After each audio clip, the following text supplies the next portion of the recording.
May mga Pariseo at ilang iskribang galing sa Jerusalem na lumapit kay Jesus.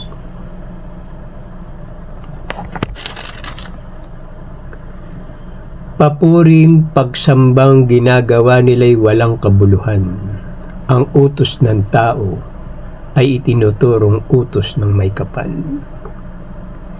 Sa ganitong paraan, niwawalang kabuluhan ninyo ang salita ng Diyos sa pamamagitan ng mga turong minana ninyo.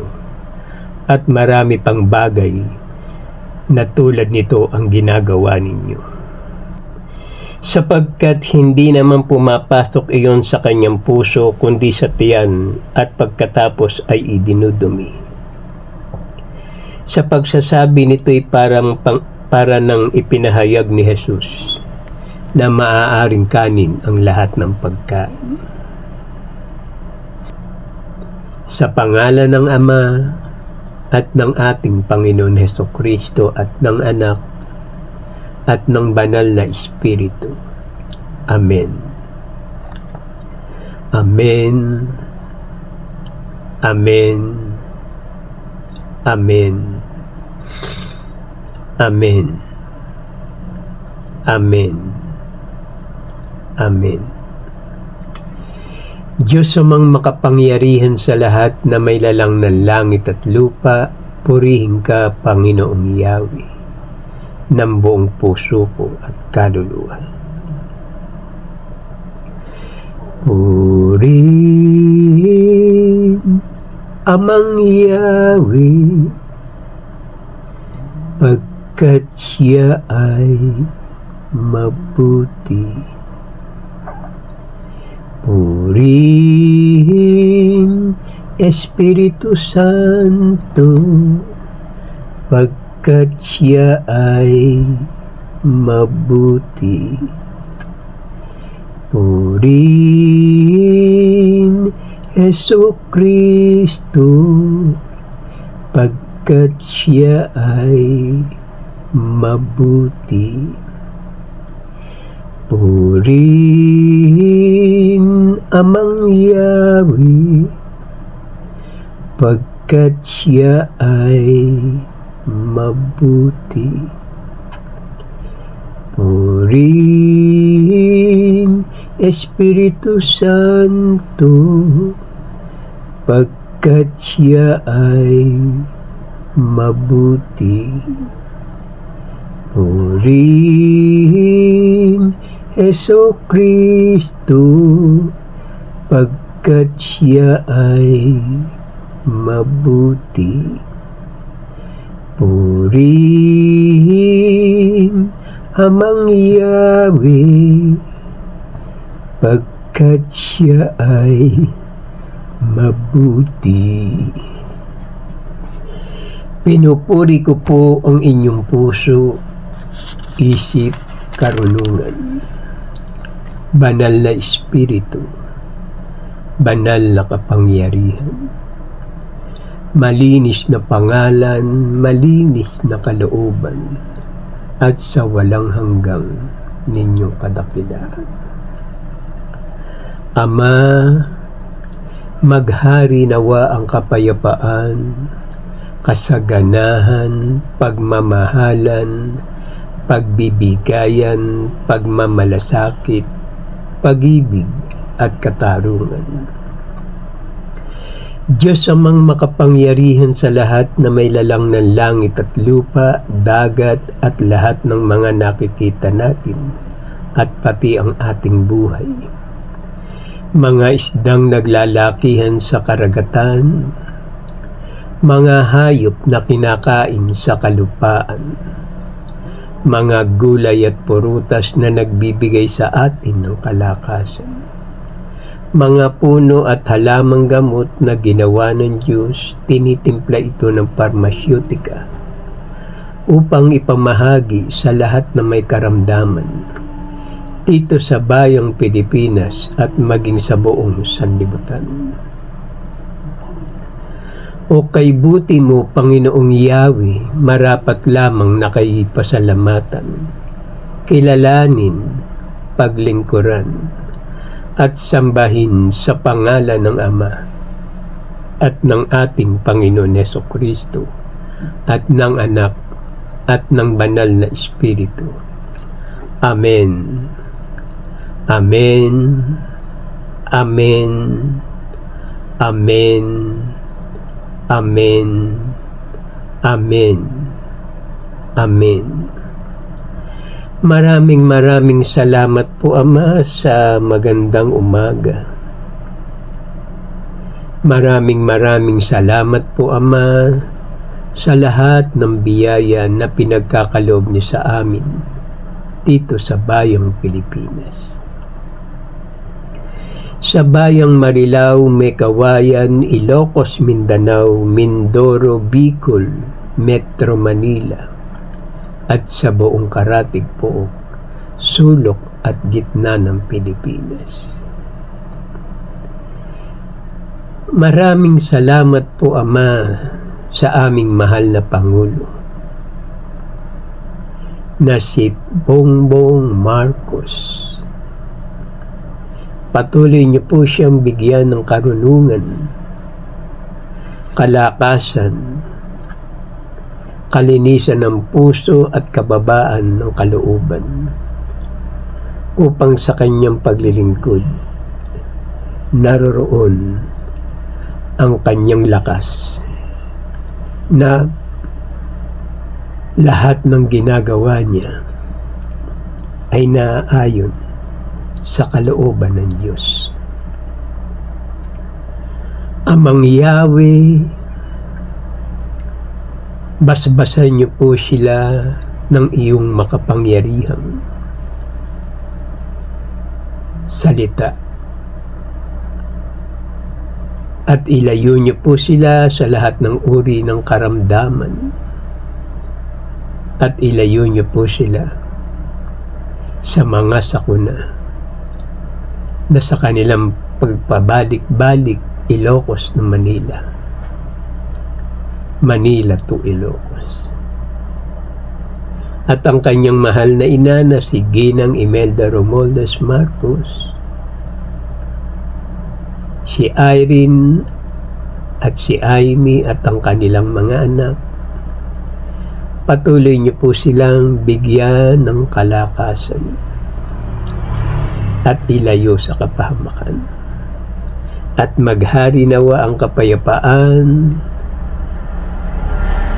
kasaganahan, pag-ibig at katarungan mula ngayon at magpakailanman. Ama, mahal na mahal po namin kayo. Kayo ang aming Diyos ang maghahari sa bayang Pilipinas. Salamat po, Ama, sa maganda ninyong kalooban at sa walang hanggang ninyong pag-ibig at pag-iingat sa amin. Salamat po, Ama. Amen. Ama, sa umagang ito, maghari nawa, Ama, ang inyong kalooban. Diyos amang makapangyarihan sa lahat na may lalang ng langit at lupa.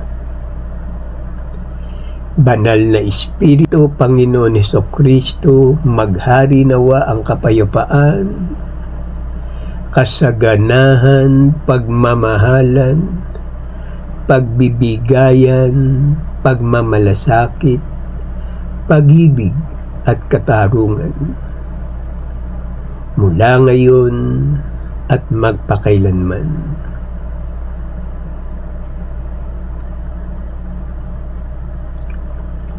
Sa umagang ito, Ama, pangunahan niyo nawa ako sa aking panalangin.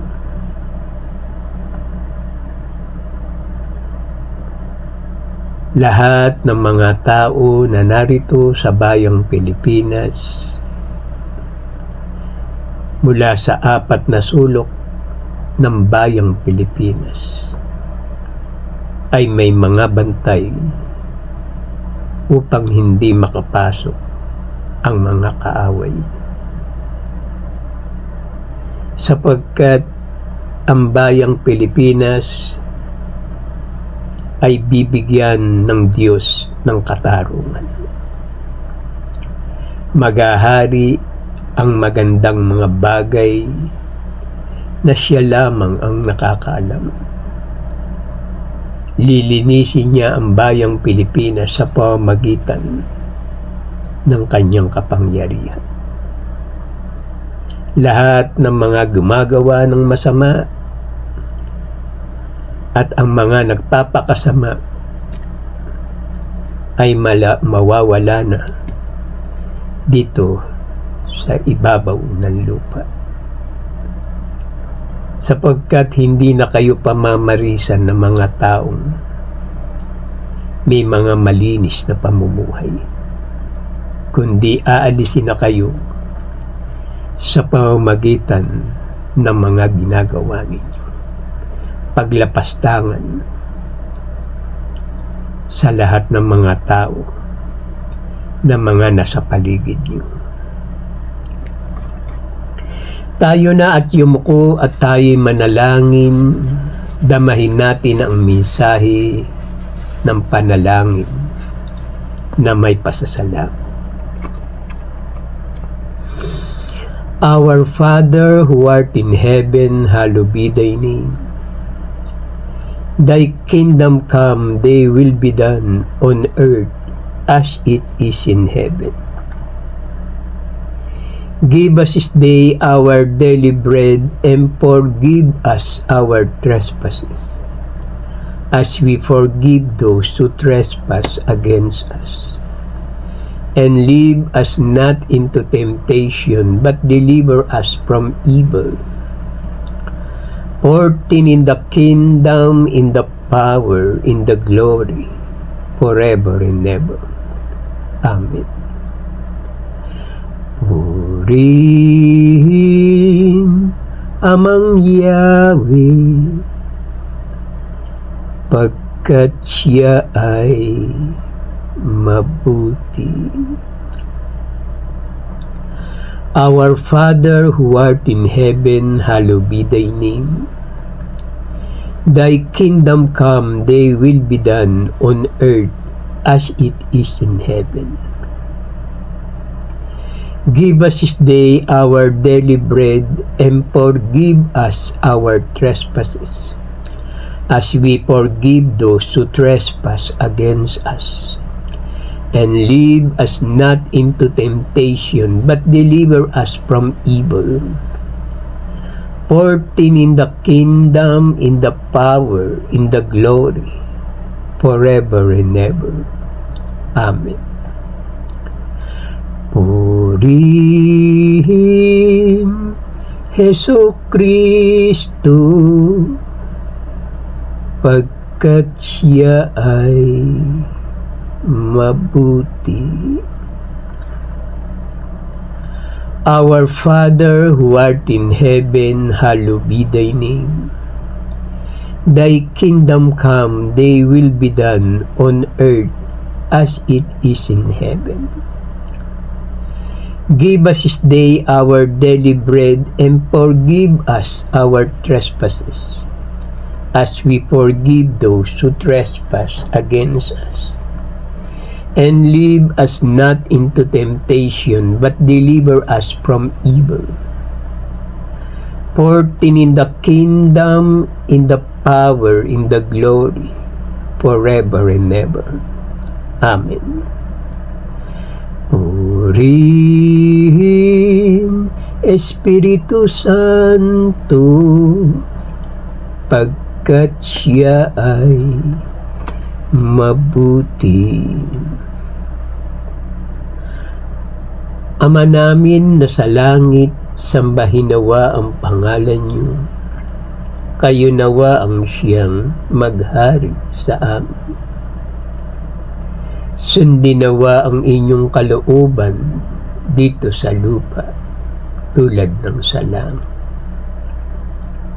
Bigyan mo kami ng pagkain kailangan namin sa araw na ito, at patawarin mo kami sa amin mga kasalanan, para ng pagpapatawad namin sa nagkakasala sa amin. Huwag mo kaming iharap sa mahigpit na pagsubok, kundi layo nyo kami sa masama. Sapagkat sa inyo ang kaharian, kapangyarihan, at ang kapurihan magpasawalang hanggan. Amen. Purihin Jesucristo, pagkat siya ay mabuti. Ama namin na sa langit, sambahin nawa ang pangalan niyo. Kayo nawa ang siyang maghari sa amin. Sundin nawa ang inyong kalooban dito sa lupa tulad ng sa langit. Bigyan mo kami ng pagkain kailangan namin sa araw na ito at patawarin mo kami sa amin mga kasalanan, para ng pagpapatawad namin sa nagkakasala sa amin. Huwag mo kaming iharap sa mahigpit na pagsubok, kundi layo nyo kami sa masama. Sapagkat sa inyo ang kaharian, kapangyarihan, at ang kapurihan magpasawalang hanggan. Amen. Purihin Amang Yahweh, pagkat siya ay mabuti.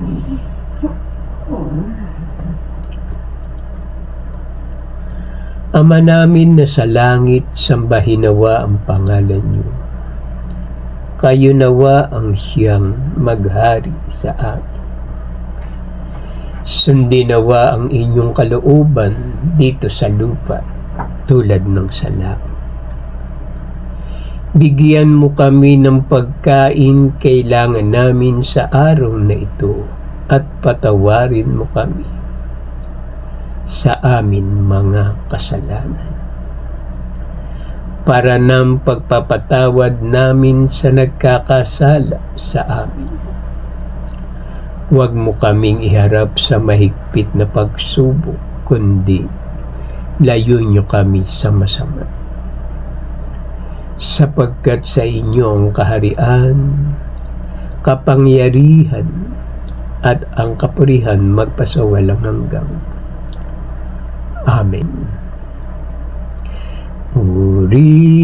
Purihin Espiritu Santo, pagkat siya ay mabuti. Our Father, who art in heaven, hallowed be thy name. Thy kingdom come, thy will be done on earth as it is in heaven. Give us this day our daily bread, and forgive us our trespasses, as we forgive those who trespass against us. And lead us not into temptation, but deliver us from evil. For thine is the kingdom, in the power, in the glory, forever and ever. Amen. Purihin Jesucristo, pagkat siya ay mabuti. Maraming salamat po, Ama, sa panalangin na may pasasalamat.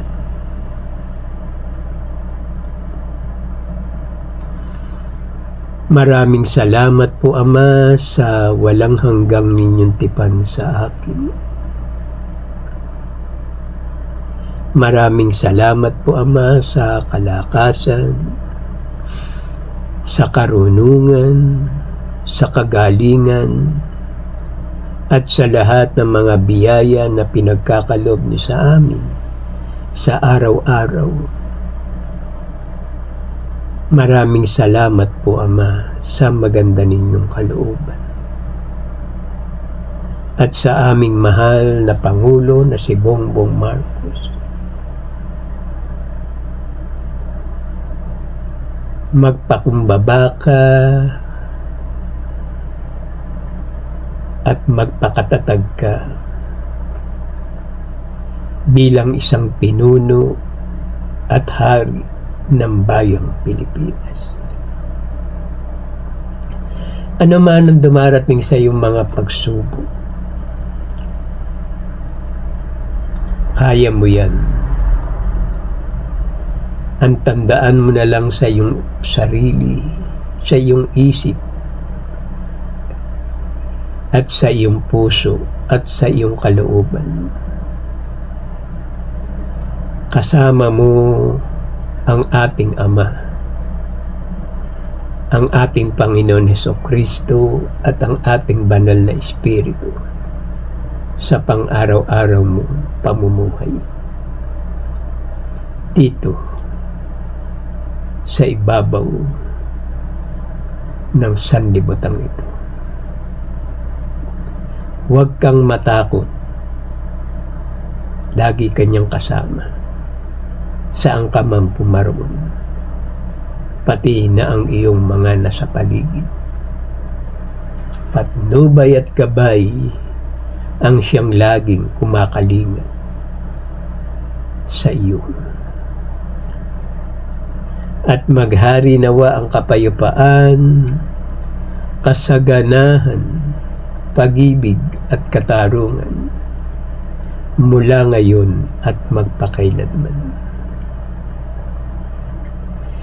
Pinupuri ko po ang inyong puso, isip, karunungan, banal na espiritu, banal na kapangyarihan, malinis na pangalan, malinis na kalooban, at sa walang hanggang ninyong kadakilaan.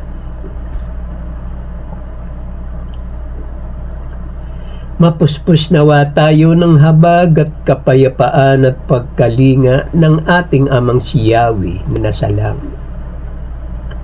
Siya ang ating Ama na paglilingkuran habang tayo'y nabubuhay at kung tayo'y sumakabilang buhay. Narito ang kanyang banal na salita, ang mabuting balita ng ating Panginoon Hesukristo. The Bible, ang karunungan ng Diyos, ang siyang nagbibigay liwanag sa mga taong nadimlan ng maling pagsikilala sa dakilang lumikha. Sambahin natin ang ating Amang si Yahweh at ang ating banal na Espiritu at ang ating Panginoon Hesukristo sa pangalan, Espiritu at katotohanan. Sa umagang ito, Ama, pangunahan niyo nawa ako ng inyong karunungan. Gamitin mo ang aking mga labi upang maipahayag ko ang mabuting balita, ang karunungan ng Diyos, the Bible. Panahon na ang lahat ng iyong mga anak ay sasamba sa iyong banal na pangalan. Sasambahin kayo at kikilalanin bilang isang makapangyarihang Diyos na anumang oras ay kaya kang iligtas. Ang may pandinig ay makinig.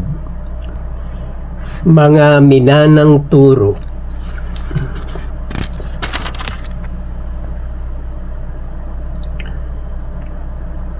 ang nagpaparumi sa tao.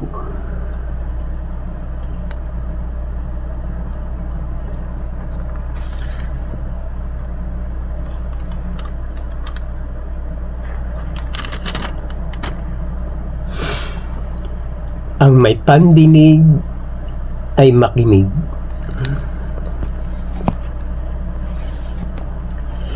May mga Pariseo at ilang iskribang galing sa Jerusalem na lumapit kay Jesus.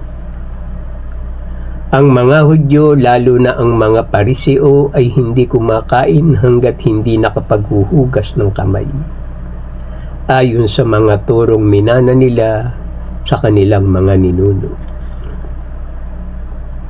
Kaya tinanong ni Jesus ang mga Pariseo at mga iskriba, bakit hindi sumusunod ang mga alagad mo sa mga turo ng ating mga ninuno? Kumain sila nang hindi man lamang naghugas ng kamay, ayon sa paraang iniutos. Nakita nila ang ilan sa mga alagad ni Jesus ay kumain nang hindi muna naghugas ng kamay, sa paraan na aayon sa turong minana nila. Hindi rin sila kumakain ng anumang galing sa palengke nang hindi muna ito hinuhugasan. At marami pang ibang minanang turo at kanilang sinusunod, tulad ng tanging paraan ng paghuhugas ng mga inuman, ng mga saro, ng mga sisidlan tanso at mga higaan. Sinagot sila ni Jesus, tama ang hula ni Isaias tungkol sa inyo. Mapagpaimbabaw. Mapagpaimbabaw nga kayo, gaya ng kanyang isinulat. Paggalang ng handog sa akin ng bayang ko'y paimbabaw lamang, sapagkat sa bibig at hindi sa puso ito bumubukal. Papuri, pagsambay ginagawa nila walang kabuluhan. Ang utos ng tao ay itinuturong utos ng may kapal. Sinabi pa ni Jesus, kay husay ng paraan ninyo sa pagpapawalang bisa sa utos ng Diyos. Masunod lamang ninyo ang mga turong minana ninyo. Ngunit itinuturo ninyo kapag sinabi ng isang tao sa kanyang ama o ina, ang anumang maitutulong ko sa inyo ay kurban, alalaong bagay iniaahin ko ito sa Diyos. Niwawalang kabuluhan nga ninyo ang utos ng Diyos at ang sinusunod ninyo ay ang turo ng tao. Tulad nito, iniutos ni Moises, igalang mo ang iyong ama at ina, at ang magsalita ng masama sa kanyang ama o ina ay dapat mamatay. Hindi na ninyo siya pinahihintulutan tumulong sa kanyang ama at ina. Sa ganitong paraan, niwawalang kabuluhan ninyo ang salita ng Diyos sa pamamagitan ng mga turong minana ninyo. At marami pang bagay na tulad nito ang ginagawa ninyo. Hindi ang pumapasok sa bibig ng tao ang nakapagpaparumi sa kanya sa mata ng Diyos, kundi ang mga nagmumula sa kanya. Iniwan ni Jesus ang mga tao at nang makapasok na sa bahay, siya'y tinanong ng kanyang mga alagad tungkol sa talimhaga.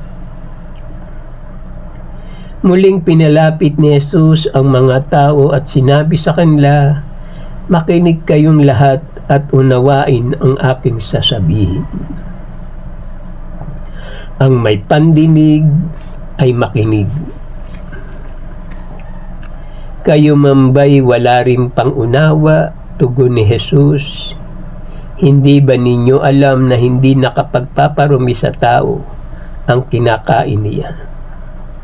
Sapagkat hindi naman pumapasok iyon sa kanyang puso, kundi sa tiyan, at pagkatapos ay idinudumi. Sa pagsasabi nito'y para nang ipinahayag ni Jesus na maaaring kanin ang lahat ng pagkain. Sapagkat sa loob, sa puso ng tao nagmumula ang masasamang isipan, nag-uudyok sa kanya na makiapid, magnakaw, pumatay. Ang lahat ng ito'y nanggagaling sa puso ng tao at siyang nagpaparumi sa kanya. Nagpatuloy siya ng pagsasalita, ang lumalabas mula sa tao ang nagpaparumi sa kanya sa mata ng Diyos. Mangangaluya, mag-imbot, at gumawa ng lahat ng kabuntutan tulad ng pagdaraya, kahalayan, pagkainggit, paninirang puri, kapalaluan at kahangalan. Umalis doon si Jesus, siya'y nagtungo sa lupain ng Tiro at tumuloy sa isang bahay doon.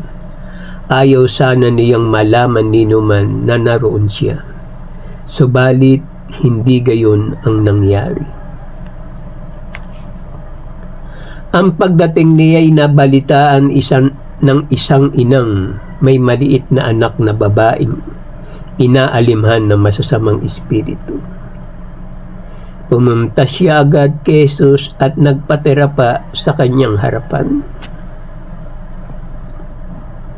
Ngunit sinabi ni Jesus, kailangan busugin muna ang mga anak, hindi dapat kunin ang pagkain ng mga anak upang ihagis sa mga tuta. Kaya't sinabi sa kanya ni Jesus, dahil sa sinabi mo, maaari ka nang umuwi. Iniwan na ng demonyo ang iyong anak.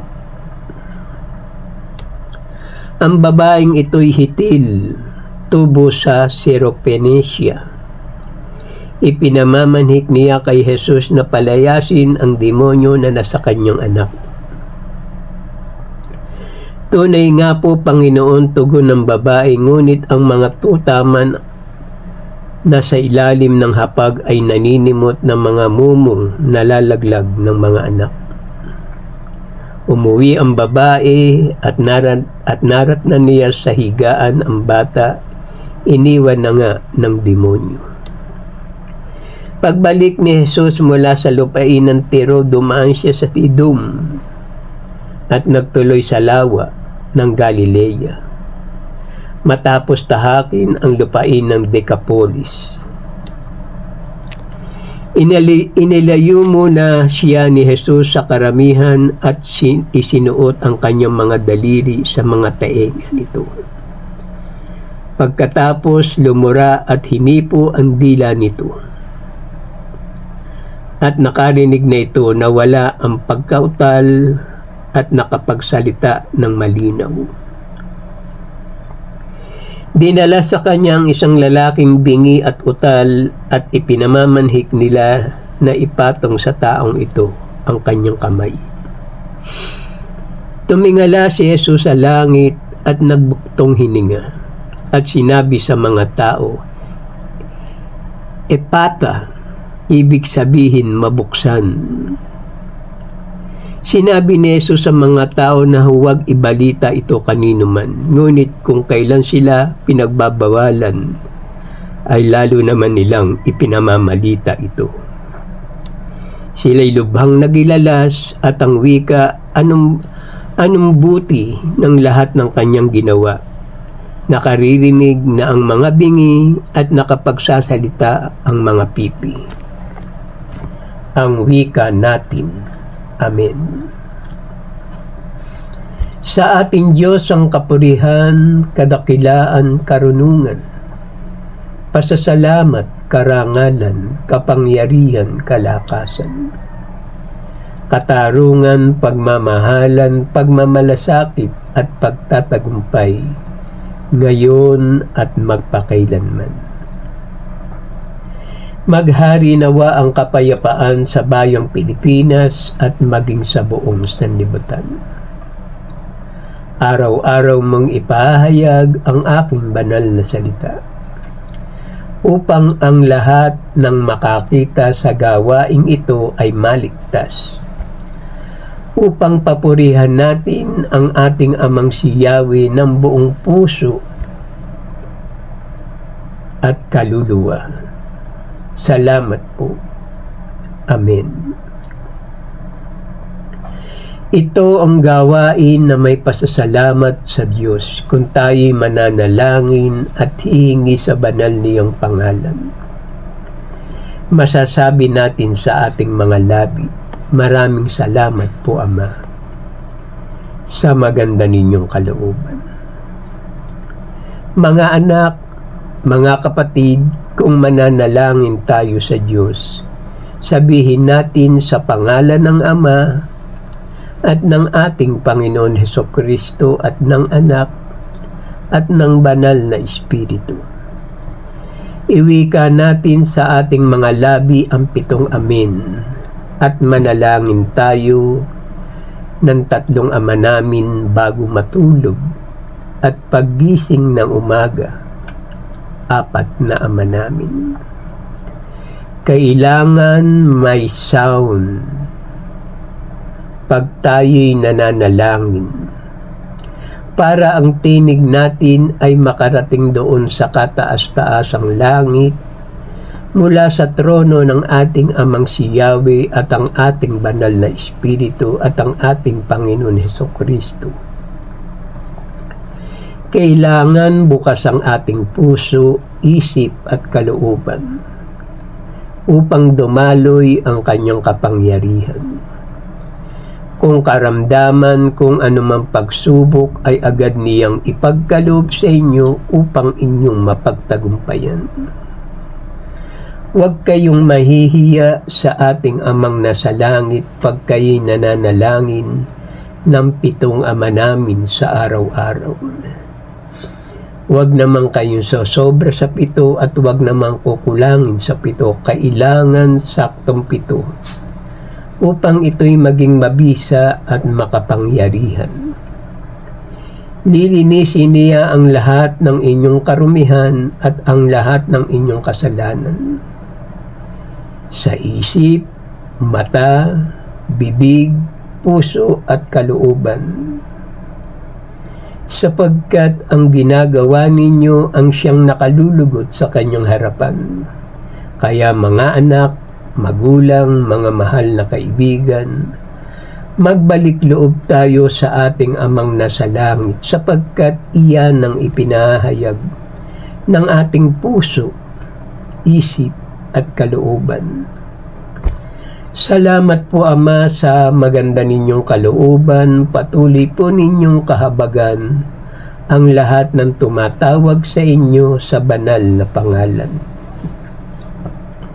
Amang Yahweh, Banal na Espiritu, Panginoon Hesukristo, Ama ko, iyan ang kanilang pangalan.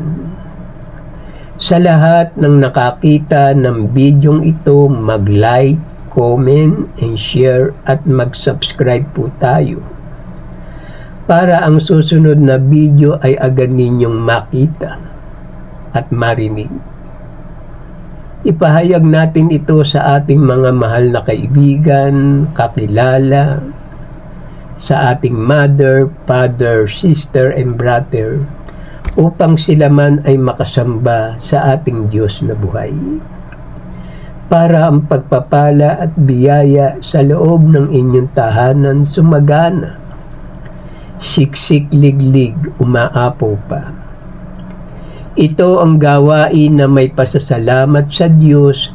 Halina kayo mga kapatid, lumakad tayo sa liwanag na patungo sa ating Amang nasa langit, sapagkat sa Kanya nagmumula ang lahat ng ating pangangailangan. Biyaya sa araw-araw, pag-asa, pagmamahal, kapatawaran at katarungan, pag-ibig at pagtatagumpay mula ngayon at magpakailanman. Binabasbasan ko kayo sa pangalan ng Ama at ng ating Panginoon Hesukristo at ng Anak at ng Banal na Espiritu, ang lahat ay magsabi ng Amen. Amen. Amen. Amen. Amen. Amen. Amen. Ama, mahal na mahal po namin kayo. Kayo ang aming Diyos ang maghahari sa bayang Pilipinas. Salamat po Ama sa maganda ninyong kalooban at sa walang hanggang ninyong pag-ibig at pag-iingat sa amin. Salamat po. Amen. Mapuspos nawa tayo ng habag at kapayapaan at pagkalinga ng ating amang si Yahweh na nasa langit. Siya ang ating Ama na paglilingkuran habang tayo'y nabubuhay at kung tayo'y sumakabilang buhay. Narito ang kanyang banal na salita, ang mabuting balita ng ating Panginoon Hesukristo. The Bible ang karunungan ng ating Diyos, ang siyang nagbibigay liwanag sa mga taong nadimlan ng maling pagkilala sa dakilang lumikha. Sambahin natin ang ating amang si Yahweh at ang ating banal na Espiritu at ang ating Panginoon Hesukristo sa pangalan, Espiritu at katotohanan. Sumainyo nawa ang kapayapaan, kasaganahan, pagmamahalan, pagbibigayan, pagmamalasakit, pag-ibig at katarungan, mula ngayon at magpakailanman. Ang wika natin, Amen.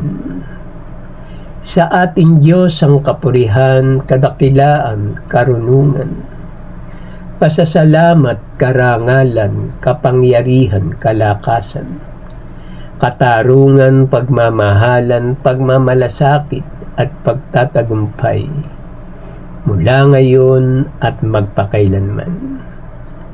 Binabasbasan ko kayo ng masaganang biyaya na nagmumula sa ating Diyos na lumalang ng langit at lupa, Diyos amang makapangyarihan sa lahat, na ang lahat ng bagay ay nagmumula sa Kanya.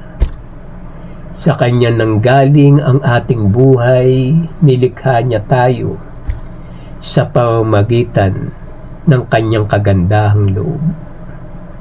Binigyan ka, kapatid, ng buhay dito sa ibabaw ng lupa sapagkat mahalaga ka para sa Kanya. Binigyan ka ng buhay upang siya ay kilalanin mo at sambahin sa pangalan, Espiritu at katotohanan. Kaya tayo na mga kapatid, lumakad tayo sa liwanag na patungo sa ating Amang nasa langit sapagkat ang lahat ng bagay ay hayag sa Kanyang paningin.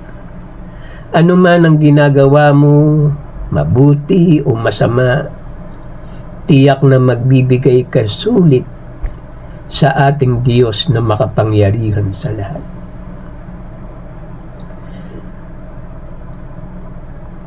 Sa inyo ang kapurihan, kasaganahan, pagmamahalan, pagbibigayan, mula ngayon at magpakailanman. Maraming salamat po Ama sa maganda ninyong kalooban. Sa pangalan ng Diyos na buhay na aming sinasamba at pinasasalamatan. Salamat po. Amen.